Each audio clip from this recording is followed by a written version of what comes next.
د افغانستان پر ضد د ایران تازه اقدامات، د پولې بندول او د افغانانو شړل جزئیات هم دلته وګورئ او چینل هم سبسکرایب کړئ. ایران وایي له افغانستان سره د پولې په اوږدو کې دیوال جوړول دوامدار امنیت راولي. د ایران په شمال ختیځ کې د دغه هیواد د پوځ قمندان جنرال سروش امان اللهی ویلي له افغانستان سره د پولې په اوږدو کې د دیوال جوړول به د په خبره دوامدار امنیت راولي. د ایران دولتي اژانس ایرنا خبر ورکړه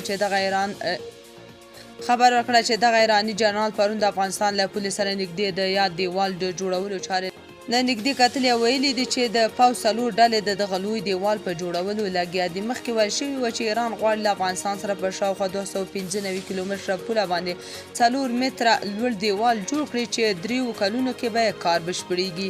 ایران داسې وخت له افغانستان سره په پوله د یوې لویې برخې په سر د دیوال د جوړولو هڅې کوي چې ځینې وخت طالب پوځیان او ایراني پوله ساتي په سرحدي مسایلو په شخړه اوښتي دي. بلخو ایران وایي بهرني اتباع چې په هیواد کې دننه وي باید اسناد ولري، که نه نو دوی مجرمین دي. د تهران د پولیسو قمندان سردار محمدیان په یوه خبري غونډه کې وویل که هغه بهرنیان چې په ایران کې دي باید د اوسېدو اجازه ولري. که د اوسېدو اجازه نه لري نو دا په دې معنا ده چې دوی په غیر قانوني توګه شتون لري او هغه کسان چې دوی ته کار ورکوي نو د درنو سزاو او جریمو سره به مخ شي.